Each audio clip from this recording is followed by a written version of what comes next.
잠시 기도하겠습니다.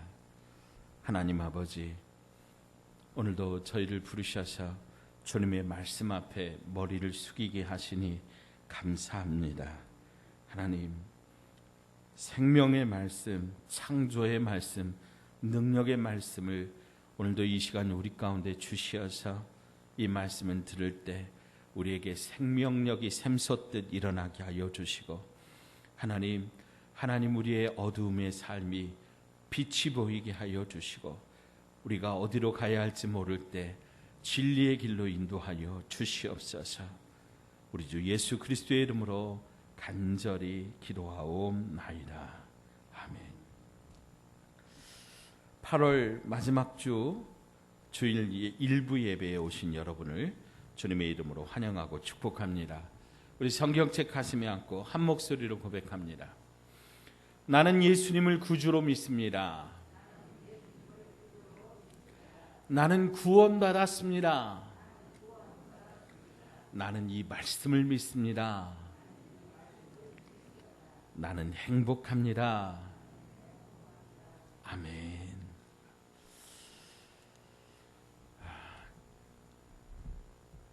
오늘 우리가 함께 나눌 하나님의 말씀은 예수님의 비유 중에 한 부자와 거지 나사로의 이야기입니다.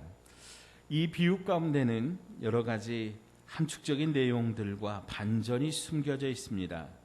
무엇보다도 오늘 비유에는 천국과 지옥이라고 하는 우리 기독교에 있어서 가장 중요한 주제가 담겨 있습니다. 최근 들어 교회에서 많은 목회자들이 천국에 대한 이야기는 잘하지만 지옥에 대한 이야기는 거의 하지 않는다, 그런 말을 합니다. 저도 많은 선교를 했지만은 지옥에 대한 어떤 그런 부분들은 거의 안 했던 것 같습니다. 그러나 천국이라고 하는 이 주제만큼 지옥이라고 하는 주제도 매우 중요합니다. 이것은 마치 동전의 양면 같아서 천국이 있으면 지옥이 있고 지옥이 있으면 천국이 있다라고 하는 것이기 때문입니다. 그래서 오늘 본문을 통해서 천국과 지옥에 대하여, 그리고 우리가 이 땅을 살아가야 되는 그 삶의 자세, 삶의 방향에 대해서 다시 한번 생각해보고 점검하는 시간 되기를 원합니다. 어떤 부자가 있었습니다. 그는 세상에서 모든 축복을 골고루 다 누린 사람입니다. 그의 삶의 행태에 대해서 그는 자색 옷을 입고 고운 베옷을 입고 날마다 호화롭게 즐기며 살았다고 성경은 기록하고 있습니다. 한편 그의 집 대문 앞에는 그 부자의 집 상에서 떨어지는 그 찌끄레기들, 부스러기를 먹고 사는 거지 나사로도 살고 있었습니다. 그는 아무도 돌보는 사람이 없어서 그가 아프고 그가 상처가 났는데 심지어 개들이 와서 그의 헌데, 그의 상처를 핥았다라고 성경은 기록하고 있습니다. 그러나 어느 날 이 거지 나사로가 죽었습니다. 아마도 고픈 배를 움켜잡고 지켜보는 사람이 없이 쓸쓸히 죽었을 겁니다. 죽고 나서 그의 시신도 이름 없는 그저 허름한 어느 동산에 마치 폐기물처럼, 쓰레기처럼 그렇게 처리되었습니다. 그리고 부자도 죽었지요. 부자의 장례식은 거주와는 반대로 거창했을 겁니다. 수많은 사람들이 조문 왔을 것이고, 양지 바른 묘비에 값비싼 돌로 묘비석을 세웠을 겁니다. 그런데 그 후의 이야기입니다. 세월이 지나면 사람들은 모두 다, 부자도 나사로도 그 기억에서 잊고 말지요.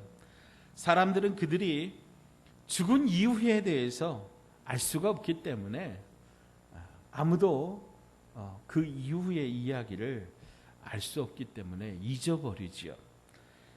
그러나 그것을 정확히 아는 분은 오직 예수님이십니다. 예수님만이 죽음 이후에 부활하셨기 때문에 그들의 죽음 이후의 삶에 대해서 정확히 말씀할 수가 있죠. 특별히 오늘 본문을 자세히 살펴보면 부자는 그 이름이 없습니다. 그냥 한 부자입니다. 그런데 나사로는 거지는 이름이 있어요. 나사로라고 하는 이름. 나사로라고 하는 이 이름의 뜻은 하나님의 도우심을 입은 자입니다. 먼저 저는 감히 이렇게 한번 말씀을 드리고 싶습니다. 하나님의 생명책에 그 이름이 적혀져 있느냐, 아니면 그 이름이 없느냐, 이건 굉장히 중요하다라고 하는 거죠. 그가 이 땅에 살면서 얼마나 많은 재물을 가졌고 얼마나 많은 높은 그 고위직에 올랐을지 몰라도 그 이름을 세상에서 아무리 높이 떨쳤을지는 모르겠지만 하나님 앞에서 그 이름이 기록되지 않을 수 있다라고 하는 것. 외람되게도요, 여러분 이 비유를 읽어보면 아브라함을 향해서 아버지 아브라함이여 부자가 부르고 있는 걸 볼 수 있어요. 그러니까 그가 신앙생활을 했다라고 우리는 짐작할 수 있죠. 그런데 신앙생활을 열심히 했던 부자가 하나님 나라에 가서 생명책에 이름이 없을 수 있다라고 하는 거예요. 반대로 여러분 나사로를 생각을 해보시면 아마도 나사로는 약 한 첩 제대로 쓸 수 없는 빈궁한 삶이었기에 그가 이 성전을 찾아서 예물을 드린다고 변변하게 드릴 수 있었겠습니까? 그의 신앙생활이 대단했겠습니까? 얼마나 자주 성전에 가서 절기를 지키고 절기마다 예물을 드리고 그렇게 할 수 있었겠느냐, 우리가 미루어 짐작할 수 있지요. 그러나 하나님께서는 부자의 이름은 생명책에서 지워버리셨고 나사로의 이름은 기억하셨다라고 하는 것. 특별히 나사로의 이름이 뭐라고요? 하나님의 도우심을 입은 자. 그러면 대번에 우리는 하나님께서 도와주셨는데 어떻게 부잣집 대문 앞에서 쓰레기나 찌끄레기나 주워 먹고 얻어먹고 다쳐도 약 한 첩 쓸 수 없는 그런 삶을 사는데 이게 과연 하나님이 도와주시는 삶이냐, 하나님이 도와주시는 사람이냐, 우리는 그렇게 반문할 수 있어요. 사도 바울은 우리 그리스도인들의 신분에 대하여 고린도 후서 6장 8절로 10절에 이렇게 말씀합니다. 우리는 속이는 자 같으나 참되고 무명한 자 같으나 유명한 자요, 죽은 자 같으나 보라 우리가 살아있고 징계를 받은 자 같으나 죽임을 당하지 아니하고 근심하는 자 같으나 항상 기뻐하고 가난한 자 같으나 많은 사람을 부유하게 하고 아무것도 없는 자 같으나 모든 것을 가진 자로다. 이 말씀에는 역설의 진리가 담겨져 있습니다. 어쩌면 세상 사람들의 보는 기준에 나사로는 복이 없는 사람이고 불행한 사람입니다. 그러나 우리 주님의 시각에서 보면 그는 복 있는 사람이고 그는 유명한 사람이고 그는 축복받은 사람이고 아무것도 없는 것 같으나 진정한 부자라고 하는 것이죠. 그 신분의 역전을 오늘 성경은 우리에게 보여주고 있는 것입니다. 자, 그 신분의 역전 장면입니다. 이제 장면이 바뀌어서 죽음 이후에 그 삶을 보여주는데요. 부자의 눈으로 나사로를 보는 장면입니다. 23절 24절입니다. 우리 같이 한번 읽어보시죠.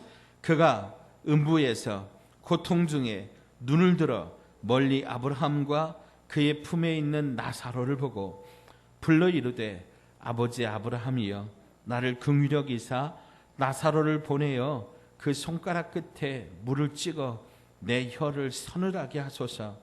내가 이 불꽃 가운데서 괴로워하나이다. 아멘. 아마도 생전에 그 부자는 자기의 집 대문 앞에 있는 이 거지 나사로를 보았을 거예요. 나 어떻게 보았을까요? 사람 대 사람으로, 인격 대 인격으로 본 게 아니고 내려다 보았을 거예요. 깔봤을 거예요. 그런데 오늘 이 말씀에서는요, 그 위치가 바뀌었어요. 부자가 나사로를 올려다보는 거예요. 그러면서 하나님의 품에, 아브라함의 품에 있는 나사로를 보면서 뭐라고 이야기를 해요? 손가락, 나사로의 그 손끝 하나에 물을 한 방울만 찍어 갖고 내 혀를 좀 서늘하게 좀 해주세요. 내가 너무 뜨거워서 견딜 수가 없습니다. 여러분, 주님의 비유 가운데 이 지옥의 고통을 단적으로 설명하고 있는 곳은 바로 이 장면입니다. 너무 뜨거운 고통 가운데, 괴로움 가운데, 견딜 수 없는 고통 가운데에서 한 방울의 물을 간절히 원하는 이 부자의 모습입니다. 그런데 주님께서 뭐라고 말씀하세요? 아브라함의 입을 통해서 그것은 안 되는 말이라고 딱 잘라서 거절하십니다. 자, 25절 26절입니다. 아브라함이 이르되 예, 너는 살았을 때 좋은 것을 받았고 나사로는 고난을 받았으니 이것을 기억하라. 이제 그는 여기서 위로를 받고 너는 괴로움을 받느니라. 그뿐 아니라 너희와 우리 사이에 큰 구렁텅이가 놓여 있어 여기서 너희에게 건너가고자 하되 갈 수 없고 거기서 우리에게 건너올 수도 없게 하였느니라. 우리는 아브라함의 품, 나사로가 있는 그곳을 천국이라 그렇게 부릅니다. 그리고 부자가 괴로움을 당하는 그곳을 지옥이라고 말합니다. 그리고 이 천국과 지옥 사이에는 큰 구렁텅이, 큰 구분되는 강이 있어서 오갈 수가 없다라고 하는 것이죠. 이것이 주님께서 이 비유를 통해서 우리의 내세의 삶을 보여주신 단적인 예입니다. 자, 그러자 부자가 두 번째 소원을 말합니다. 이르되 그러면 아버지여 구하노니 나사로를 내 아버지 집에 보내소서. 내 형제 5이 있으니 그들에게 증언하게 하여 그들로 이 고통받는 곳에 오지 않게 하소서. 부자가 지금 내가 이 지옥에 와서 보니까 나와 똑같이 살 내 형제들이 있는데 그들도 그렇게 살다가는 어디 온다는 거예요? 지옥에 온다는 거예요.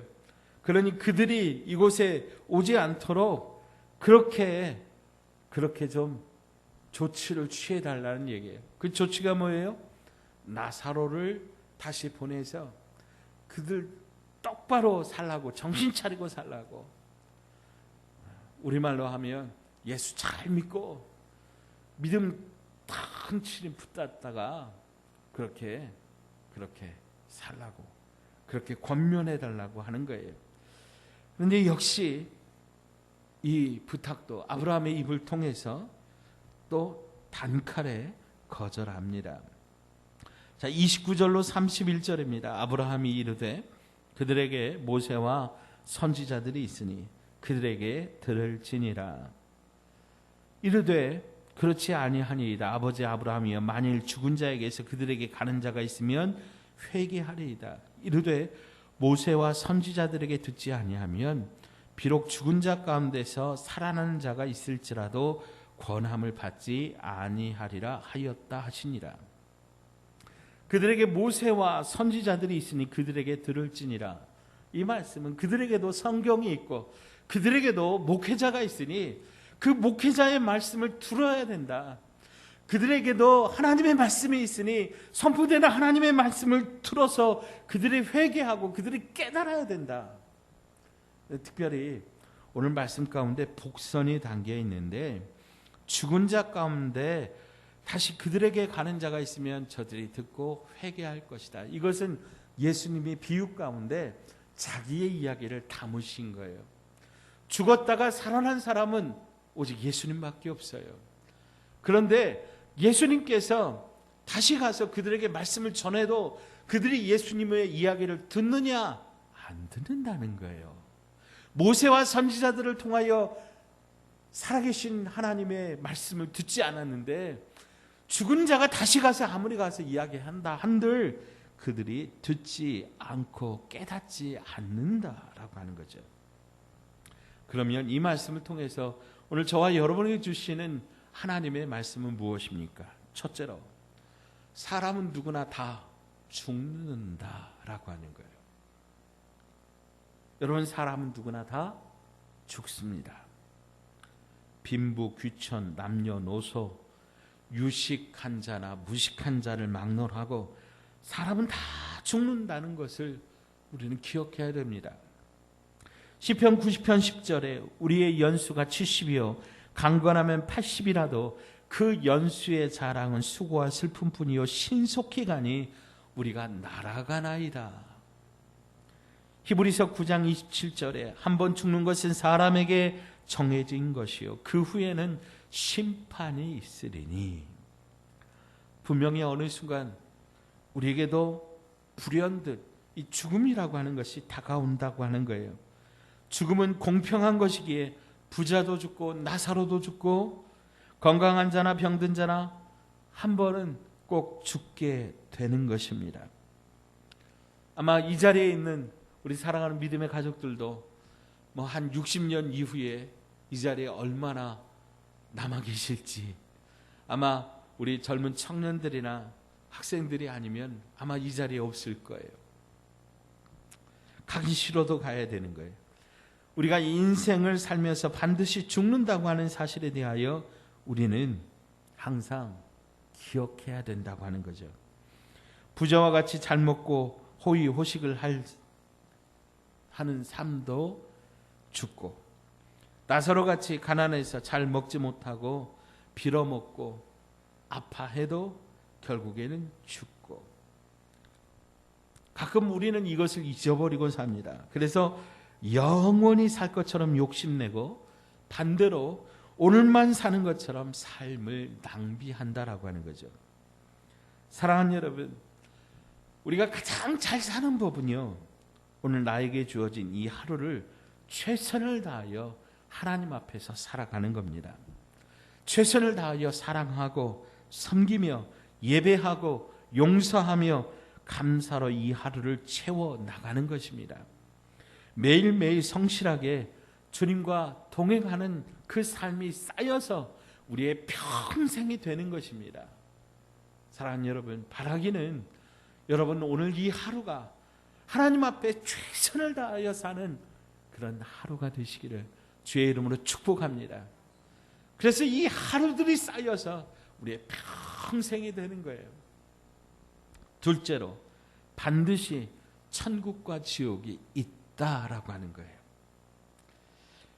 다시 한번 히브리서 9장 27절에 한 번 죽는 것은 사람에게 정하신 것이요 그 후에는 뭐가 있어요? 심판이 있으리니. 한 번 죽는 것은 사람에게 정해진 길이지만 그것으로 끝이 아니라 그 후에 심판이 있어서 그 심판 후에는 어떤 사람은 천국으로 어떤 사람은 지옥으로 가는 게 이게 정해져 있다라고 하는 거예요. 부자는 죽어 지옥에 갔고 나사로는 아브라함의 품에 천국에 갔습니다.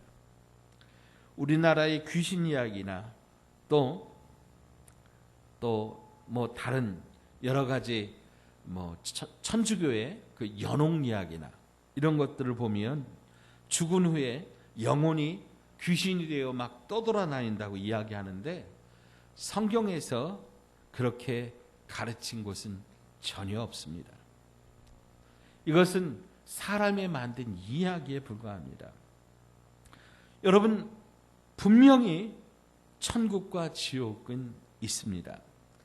죽으면 끝이라고 어떻게 우리가 죽어보지도 않고 그렇게 확신하십니까? 그러다가 정말로 천국과 지옥이 있다면 낭피 아닙니까? 더구나 이 세상 삶이 기껏해야 100년이고 거기에 비해 천국과 지옥은 영원한 삶이라고 하는 것을 우리가 비교해 본다면 단지 보지 못하고서 믿을 수 없다고 하면서 영혼을 포기하는 것처럼 어리석은 삶은 없다라고 하는 거죠. 이렇게 한번 생각을 해보죠. 천국은 내가 이 세상에서 경험한 가장 기뻤던 일이 억배로 곱한 기쁨을 영원히 사는 곳이라면, 지옥은 내가 이 세상에서 경험한 가장 괴로웠던 일을 억배로 한 괴로움으로 영원을 사는 곳입니다. 그러면 어떻게 천국과 지옥이 어디 있어? 나 그냥 지옥 갈래. 그렇게 말할 수 있겠느냐라고 하는 거예요. 천국과 지옥이 있다고 하는 것을 믿지 않는 사람들도 그럼 지옥에 가시라. 그렇게 얘기하면 굉장히 기분 나빠합니다. 말로는 안 믿는다고 하지만 속으로는 존재한다고 느끼기 때문에 그런 것입니다.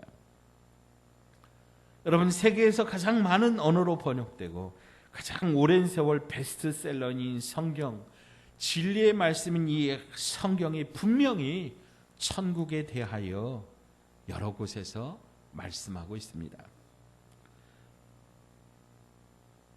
첫 번째로 자신의 죄를 깨닫고 자신을 의탁한 예수님과 같이 십자가에 달린 강도에게 예수님은 말씀하십니다. 누가복음 23장 43절에 내가 진실로 내게 이르노니 오늘 내가 나와 함께 낙원에 있으리라.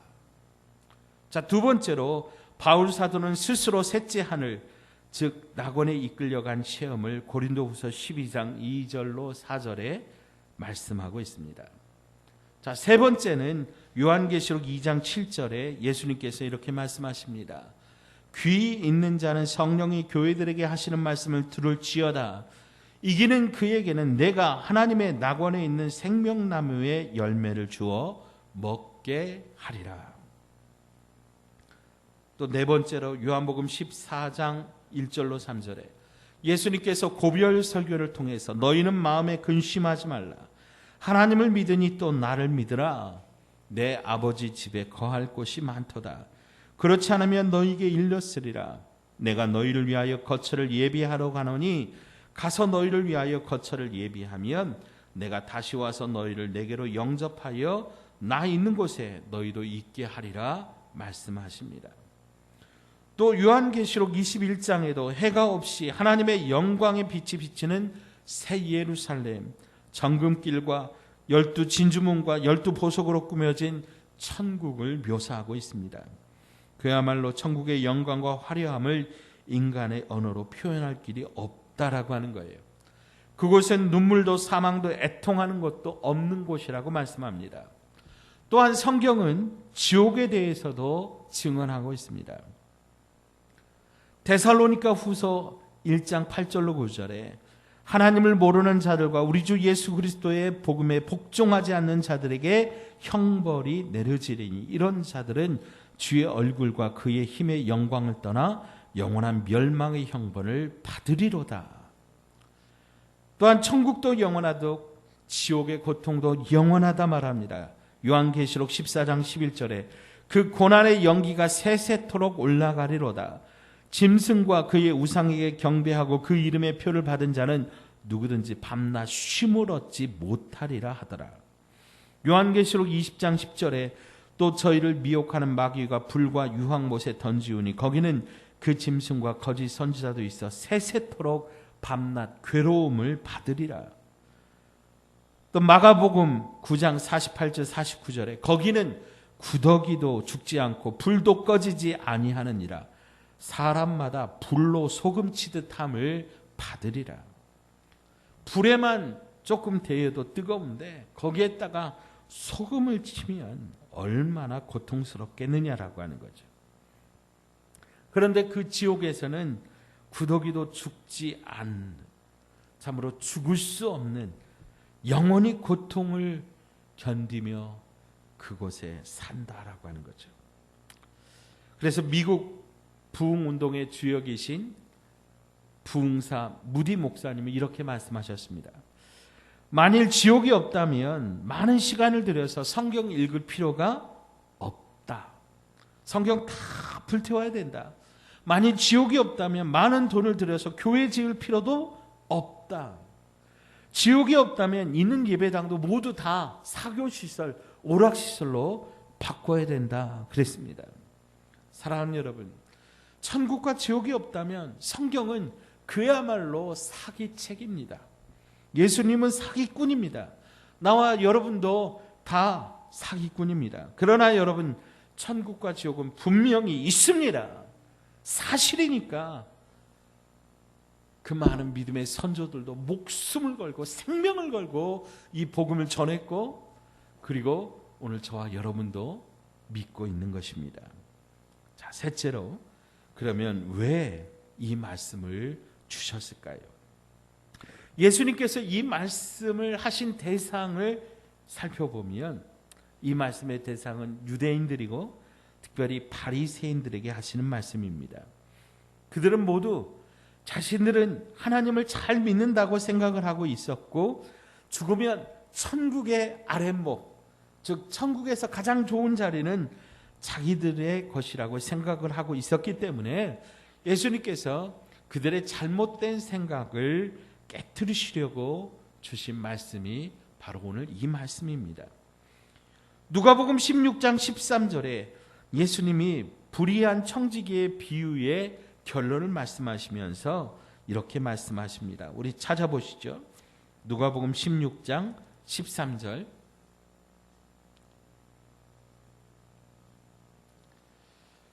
함께 읽습니다. 집 하인이 두 주인을 섬길 수 없나니 혹 이를 미워하고 저를 사랑하거나 혹 이를 중히 여기고 저를 경히 여길 것이니라. 너희는 하나님과 재물을 겸하여 섬길 수 없느니라. 아멘. 자, 그런데 바로 그 뒤에 바리새인들은 예수님의 이 말씀을 듣고 어떻게 하고 있습니까? 자, 14절도 읽어보시죠. 시작. 바리새인들은 돈을 좋아하는 자들이라. 이 모든 것을 듣고 비웃거늘. 아멘. 자, 무슨 말입니까? 바리새인들은 하나님과 재물을 겸하여 섬길 수 있다고 생각했습니다. 그럴 수 없다는 주님의 말씀을 비웃었습니다. 하나님도 섬기고 부자도 되고 싶은 그런 그들에게 들려주신 말씀이 오늘 본문의 이야기라고 하는 거예요. 물론 부자라고 해서 모두 악한 사람들이고 그래서 지옥 가야 되고 가난하다고 해서 모두 나사로처럼 천국 가는 것 아닙니다. 중요한 것은 여러분, 내 인생의 삶의 목적이 무엇이냐라고 하는 거예요.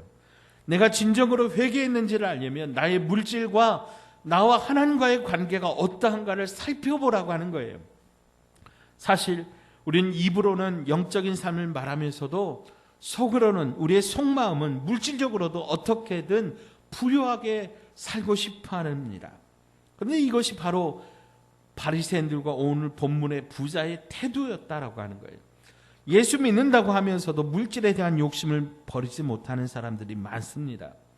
그런데 하나님을 섬기면서 물질을 겸하여 섬기는 자는 천국에 들어갈 수 없다라고 하는 것이 오늘 이 말씀의 특별한 교훈입니다. 말씀을 정리합니다. 사랑하는 여러분, 우리는 어떻게 살고 싶습니까? 제가 언젠가 이 말씀을 우리 청소년들에게 메시지를 증거를 했더니 그때 그 친구가 딱 손을 들고 대답을 해요. 땅 위에서는 부자처럼 살고요, 죽어서는 나사로처럼 살래요. 우리 솔직한 마음이 그렇지 않습니까? 그런데요, 그게 안 되는 거라는 거죠. 지금 이 땅 위에서 우리가 마지막으로 살아가는 이 삶의 자세를 다시 한번 바로 잡아야 됩니다. 우리의 하루하루를 정말 의미 있게 사용해야 됩니다. 본문의 부자처럼 그렇게 하루하루 살다가 주님 앞에 가면 정말 할 말 없습니다. 내가 너에게 주었던 그 많은 시간, 그 많은 물질, 그 많은 사람들, 너 어떻게 사용했니? 너 뭐 하다가 왔니? 너 혼자만 잘 먹고 잘 사다가 왔니? 그러면 주님 앞에서 정말 할 말 없습니다. 이제부터라도 다시 우리 삶의 목적을 바로 세워야 됩니다. 여러분, 정말로 우리 예수님 똑바로 믿읍시다. 잘 믿읍시다. 그저 믿는 신용만 하지 말고 최선을 다하여 예수 생명으로 살아가십시다. 내게 주어진 삶, 내게 주어진 물질, 그리고 나에게 주어진 사람들, 그들에게 우리 축복의 통로로, 은혜의 통로로 우리가 쓰임 받을 수 있도록 우리에게 주어진 것들, 내 것이 아니라 하나님의 것임을 인정하면서, 하나님의 주인 되심을 인정하면서 그렇게 우리는 통로로 쓰임 받기를 바랍니다. 죽고 나서 지옥 가서 회개하면 늦는다고 하는 거죠. 살아있을 때, 아직 시간이 있을 때 우리 예수 잘 믿고, 또한 복음의 증인 되어서 형제와 가족과 친척과 이웃에게 우리에게 주신 것들을 잘 사용하여서 그것으로 말미암아 주님의 복음이 전해지도록 하는, 주님의 복음의 통로로 쓰임받는 저와 여러분 되시기를 주님의 이름으로 축원드립니다. 기도합니다. 하나님 아버지, 오늘 주님께서 주신 이 말씀을 듣고 보니 우리가 부자처럼 살고 있었네요. 예수님을 믿는다 하면서도 돈을 믿고 의지하고 돈을 따라서 살았네요. 건강을 추구하며 놀러 다니고 즐기러 다니면서 그저 대충대충 신앙생활은 흉내만 내었네요. 오 주님, 이 모습으로 주님 앞에 섰을 때 얼마나 두렵고 창피할지 이 부자의 모습을 통해 알게 하여 주시니 감사합니다. 이제 우리의 삶의 목적을 잘 먹고 잘 사는 것에서 예수님으로 바꾸게 하여 주시옵소서. 예수님을 인하여 먹고 마시고 예수님과 함께 예수님이 원하시는 삶을 살면서 날마다 기적을 체험하고 복음의 증인되어 은혜의 통로, 축복의 통로로 살게 하여 주시옵소서. 예수님의 이름으로 간절히 기도하옵나이다.